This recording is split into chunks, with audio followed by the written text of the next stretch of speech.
What's up, IC Terra Collective? So, by the way, shout out to DJ Patrick Cornett. That's who you hear playing in the background. I feel like it's safe to play this video because it's on YouTube. So hopefully, all the copyrights are like together. So I'll find out as I'm on this journey. But anyway, the reason that I'm making this video is about the short that I made about the prophetess that are Christian prophetess, but they watch tarot card readers. I am not here to fuss at you. I'm here to talk to you because I have a Christian background. And this message is not only for IC Tarot Collective, but it's also for the Divination Nation, because the Divination Nation is about bringing all the religions together, because we all get to a certain point, not we all, but some of us get to a certain point where we outgrow our religion, right?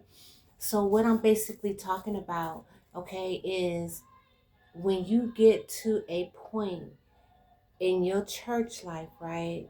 And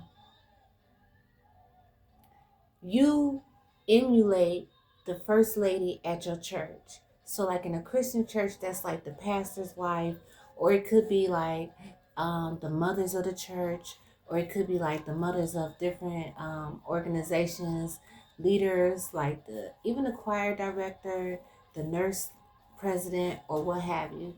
So whatever your religion is, whatever position that divine feminine held that was like of a high rank, and the things that she did, that's the divine feminine energy that I'm talking about. But what I'm emphasizing is that they are divine in that traditional religious sense.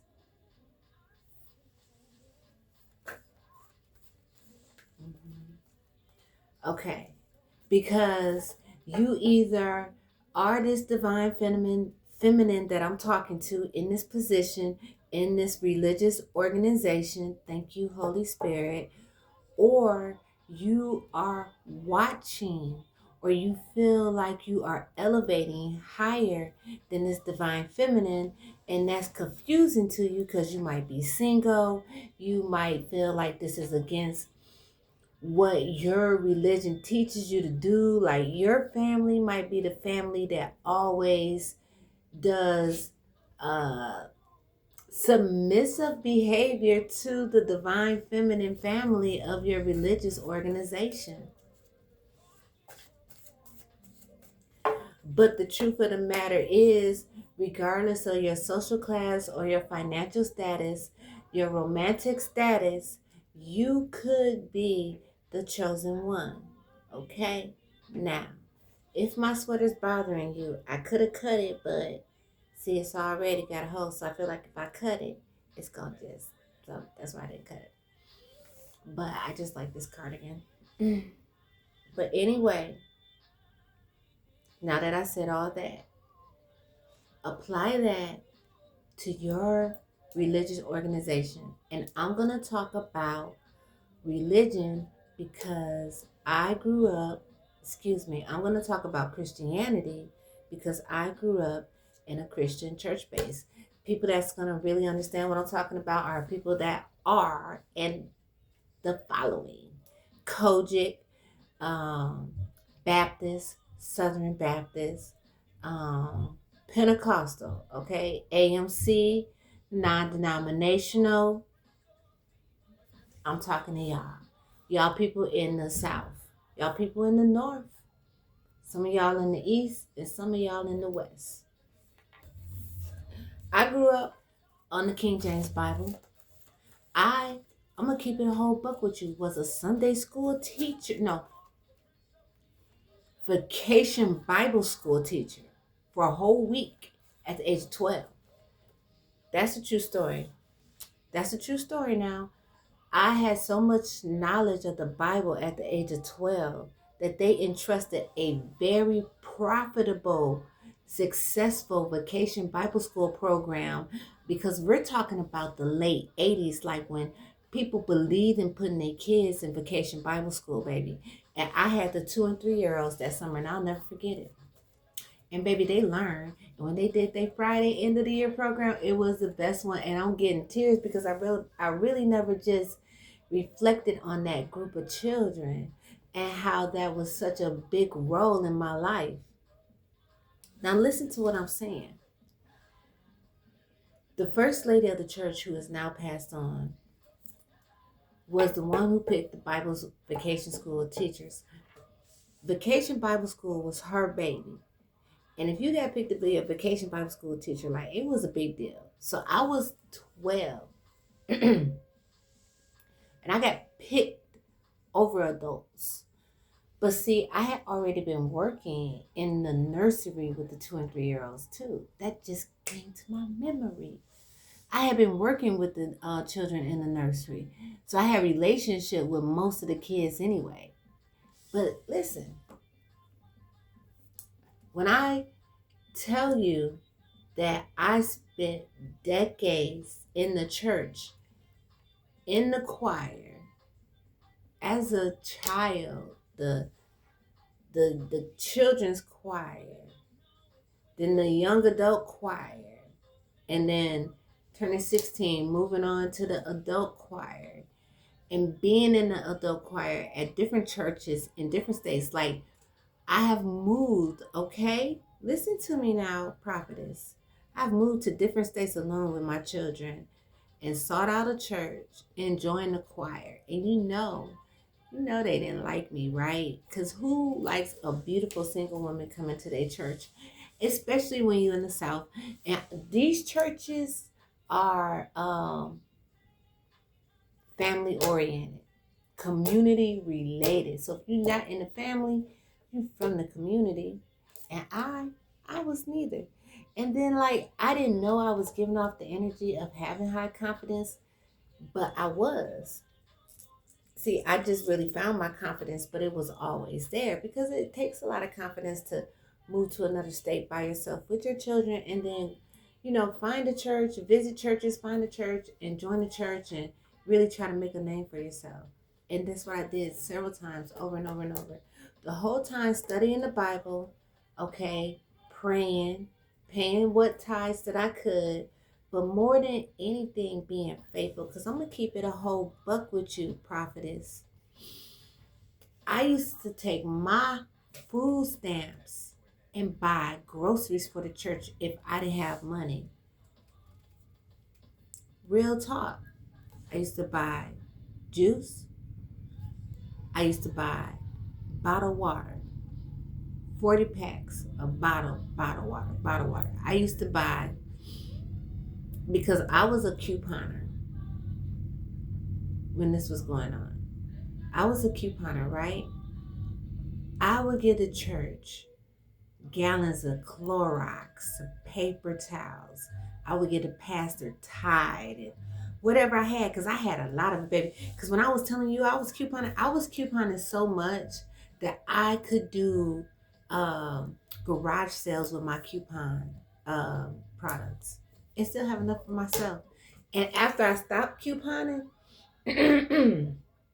I still had enough products for 2 years after I actually stopped couponing. So I was giving to the church. Do you hear me? This is a true story, prophetess. And all that time, I'm loving God, right? Because my focus is on loving God. And I had some sexual relationships with different men. I thought that maybe if I would, do the things that need to be done as a woman, so to speak, that maybe they would lead into marriages and things like that, but they never did, and some resulted in children, right? So I'm still going to church through all of that and not seeing any real results in my life. I'm gonna just be real with you, and I could not understand like why I wasn't seeing no real results in my life. Because I was doing everything that I could possibly do. And I'm going to be real. It's not that God let me down or God didn't answer my prayers or anything of that nature. That's not what was occurring. What was occurring was I was being attacked by um, forces in high places that nobody at the church was teaching me about. They may were reading the scripture in the Bible to me, but nobody was teaching me about it. And these people who were attacking me, because you understand now, right? These wicked forces in the high places, that they jump into vessels, and the vessels really do begin to attack you, right? Okay, so let's move forward.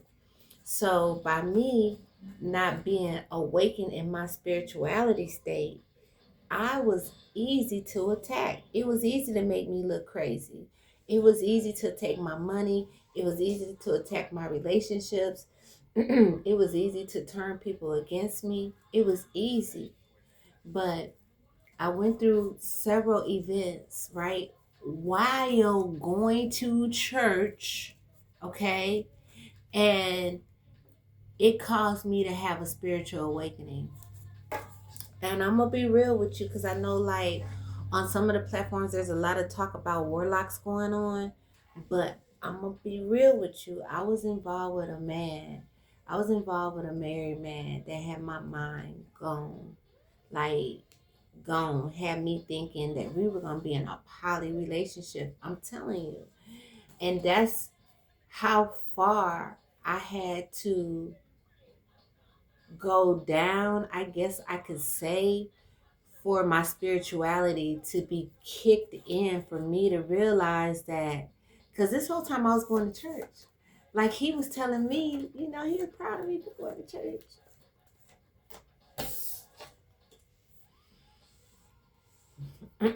I'll read these two later that popped out. So, after I just knew what I was doing was wrong, right? I was going to church, but he was encouraging me.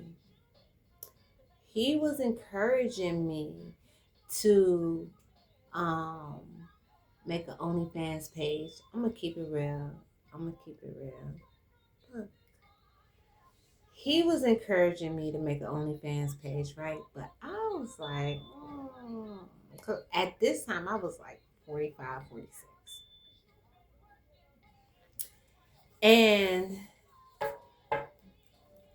so Prophetess, I had made a TikTok page because I made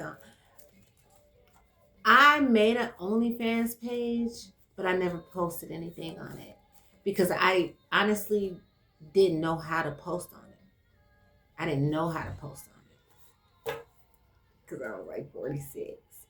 So I had made a TikTok page, and I was just trying to get familiar with the app, okay?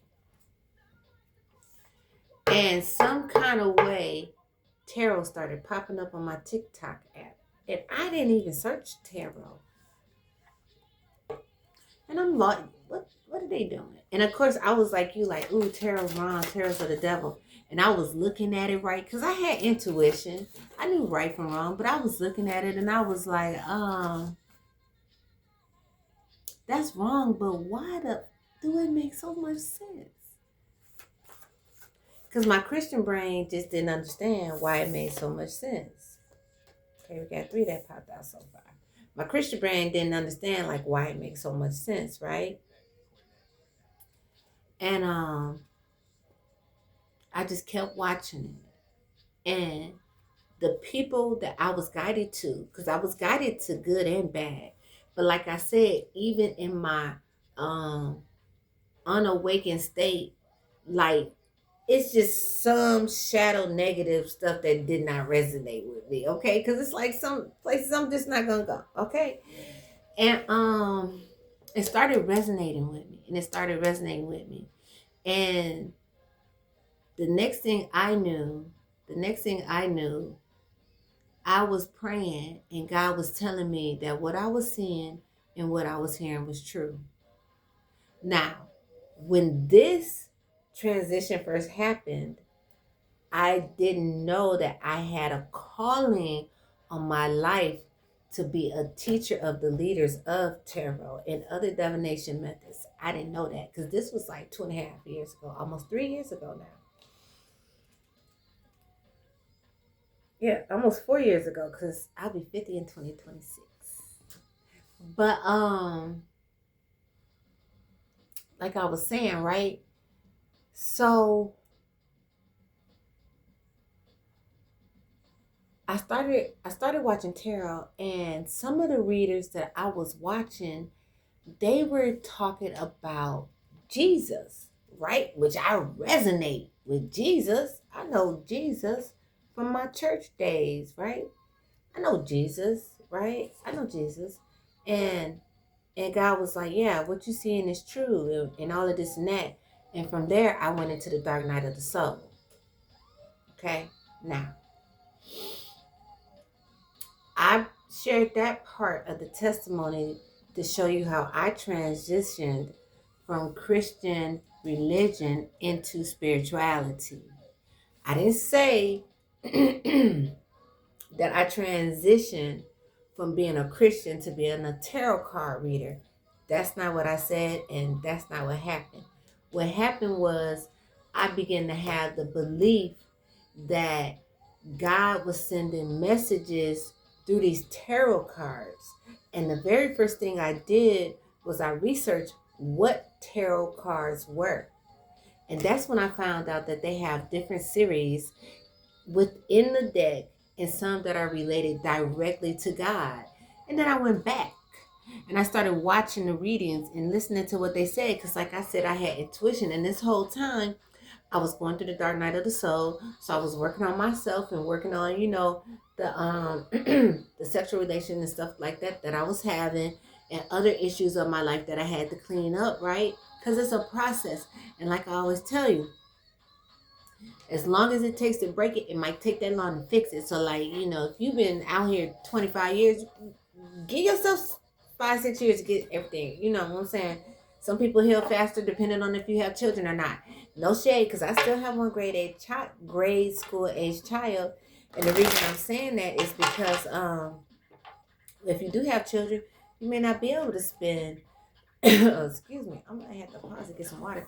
You may not be able to spend 10 to 12 hours a day on meditation, spirit baths, focusing on yourself and self-love. Because it's easy to do that. Ask me how I know. And anybody that has been blessed to be in a position where they can spend majority on their day on self-love and meditation, they know. That's what man, listen. Scheduling to go to the gym, to eat healthy, to go to the park and meditate, you know what I'm saying? To come back and maybe make content if you're a creator and stuff like that. That's 10 hours right there. I'm just keeping it a whole buck. So give yourself space and time to heal. All right. And over time, when I began to heal, it was revealed to me what I needed to do. Because see, I always had the prophetess spiritual ability, even before my awakening. Like I have my early videos, which I'm gonna tag a very first video that I made when I made these Bible cards. I'm gonna tag it for y'all. I want y'all to watch it. It's like from 2.5 years ago when I first woke up. And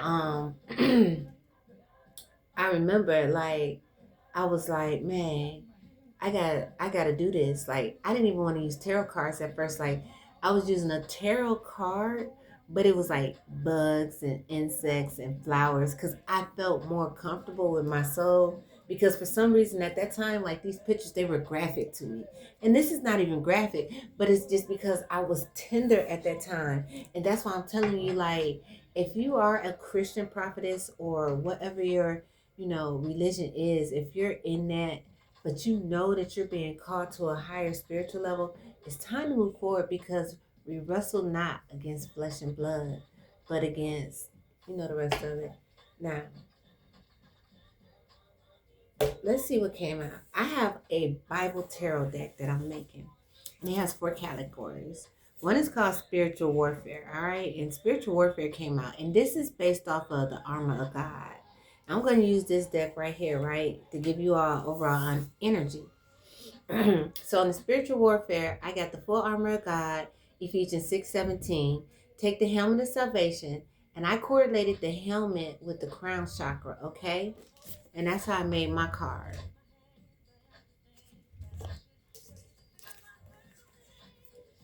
You know what? I might run out of storage, so I might have to make a part 2. This one also came out, Psalms 23. So some of you may resonate with Psalms 23. If you do, please read this because I labeled that as the comfort of the Psalms 23. And if you resonate with that, that's for you. And then I also just got the full Armor of God scripture that came out with the helmet and the chakra. All right. What else is the other messages that we need to get to the prophetess, to the leaders that have questions about spirituality? Look, spiritual warfare just keeps coming out because you know why? It's like the swords, it's like the air, it's the communication. It's like the enemy, he just wants to attack your mental state. I'm just gonna go ahead and pull the tarot because I got like 3 minutes left on here. What's the message for this prophetess? So I don't even have to make a part 2. What's the message from the tarot regarding your spiritual warfare? It's your mind. You have got to go through the dark night of the swords, which is the 9 of swords energy. And you have got to make a decision if you want to follow the Christianity path or if you want to follow the spirituality path. Okay, so I got the strength card that came out. So you got to go within and make a strong decision. You got to tame this animal. You got to decide, like, what are you going to do? And use Psalms 23. And I don't even tell people to pray like that, but people are watching you. The people who know you got this spiritual gift to have insight that you should not have, like, they can see you and they feel like you're already doing something. Like, so, I mean, yeah. Confirmation. Somebody at somebody's church, they really already feel like, I don't like to use this term, but like they think you're doing something witchy anyway. But you're really not. Like, God is really giving you messages and you don't even know what to do about it. And then you start watching tarot and you start resonating with us and you be like you want to be over here with us. Like in your private time, you watching tarot all the time. And it makes you happy. And this came out too. Because that's your secret weapon that keeps you going. You're picking up messages from the tarot readers that are giving you guidance and stuff like that, which is nothing wrong with that. Yeah, it's helping you to go within. So listen, you got the Ace of Wands to the Hermit, prophetess. All right, so I encourage you to take the strength that you need to go within and make the decision that best makes you comfortable. And I'm going to leave it right there. I'm sending you this message out with love. I might do another series on this because like I've really been thinking about the prophetess a lot, and I want y'all to feel the love and the understanding that I have for you all. So yeah, let's just leave this here for right now. And then we're going to come back and we'll do some more stuff because it's some more of the testimony I want to share with you guys. Right now, that was the true word of the Most High God.